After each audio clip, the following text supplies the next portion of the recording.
He made you feel like he was a good old boy, and you were his best friend. Hello. Hello, come in. All you need to do is bring money, and that was the big sell. How much money do you want this time? 7,000 should take care of us for now. Be very happy with this. I'm sure I will, with you handling it. He looked like a nice young man. You know, go to church every Sunday and all that. Elder financial abuse is a national epidemic, especially when it comes to seniors with some form of cognitive impairment, such as dementia or early Alzheimer's. Every fifth American now over the age of 65, that's almost 7.5 million people, have already been victimized by financial fraud, making these seniors our nation's most exploited citizens. 1 in 5 of everybody you see on these sidewalks in about 20 years will be age 65 or older.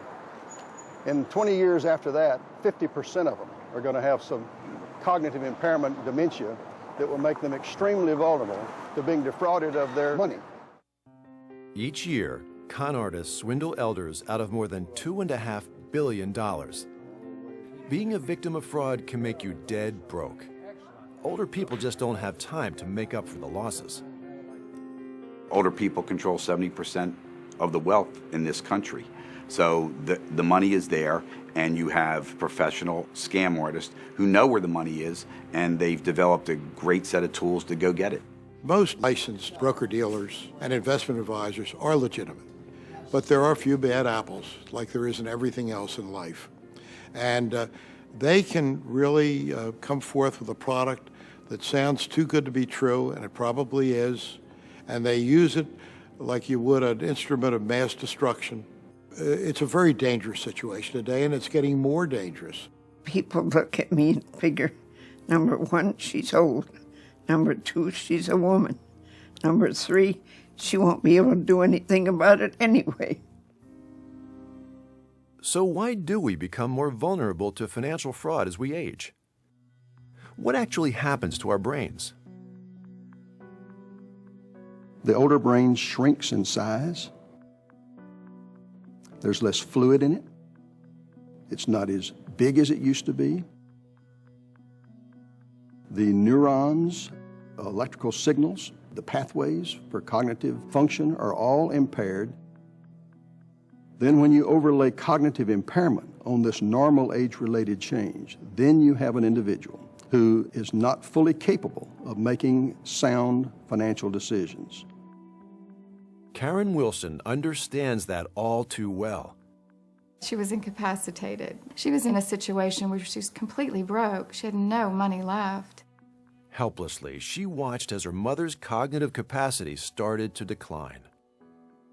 She was really a wonderful mother, really sweet and calm and caring.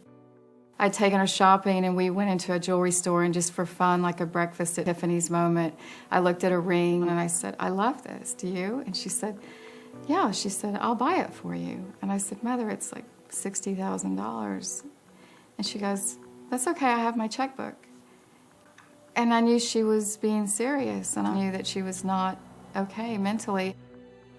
People with early onset dementia are more willing to gamble literally with their money. And of course, some dishonest quote-unquote money managers take advantage. And the result? Countless horror stories. I have an aunt who lives in the Midwest. One afternoon, she got a phone call, and during this phone call, she was convinced to send $5,000 Western Union, which she did. So she called the police, and they tried to trace it, and of course, by that time, the money was gone. A gentleman in Houston was treated for having fallen to the Nigerian email scam. He had about $750,000, and he lost all but $35,000. And he felt like if he gave that last $35,000, he got all his money back. Even legitimate, everyday investing opportunities can become a nightmare. We had one example where a 90-year-old woman was advised to go into a 15-year or 12-year CD, which was totally inappropriate. She made the investment. The person that sold it to her was legitimate, but used very bad judgment, and it really wasn't suitable for her. Yes, it's very frustrating. They look at you and think, "Oh, well, she doesn't have anything left up there. We can rip her off and it'll be okay. And it's not okay. Hand in hand with financial abuse is the shame of having been taken. It's embarrassing to fall for a high-pressure sale or a friendly voice on the phone promising fantastic returns. We decided to take her checking account out of her hands because, there were checks being written that we couldn't document. We should have started preparing 15 or 20 years earlier. When a loved one is in cognitive decline, family members can be in massive denial, unable to reverse the roles of who is caring for whom. She died in a deficit situation, somebody who'd worked that hard her whole life. I'm guilty. I wasn't there. I didn't do the right things. So what can we do to stem the rising tide of financial abuse? Do medical professionals have a responsibility to protect our vulnerable elders? Any healthcare provider knows that they have an ethical and legal responsibility to report elder abuse. Financial fraud is elder abuse, pure and simple. Talking together about financial fraud, the same way you would discuss high blood pressure or diabetes, is a good prescription for prevention. So, becoming educated is key. On our intake form in our office, we do have a question, are you having financial difficulties or stress? And if appropriate, we can help refer people to community resources. Even people with mild cognitive impairment lose the ability to make good financial decisions.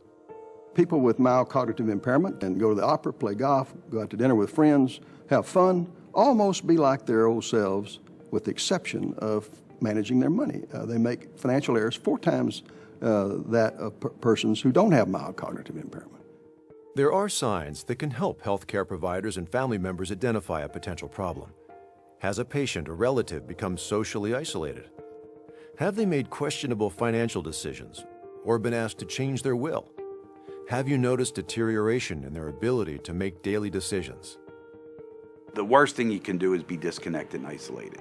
Your parents need for you to take control. They need to have one of their children manage their health care and manage their investments at the same time. Everything under control? State securities regulators and medical professionals, in partnership with Adult Protective Services, have recognized this perfect storm and are tackling it head-on, knowing full well that the tsunami of aging baby boomers will double the number of older Americans, which could double the risk of exploited seniors over the next 20 years. Thanks a lot.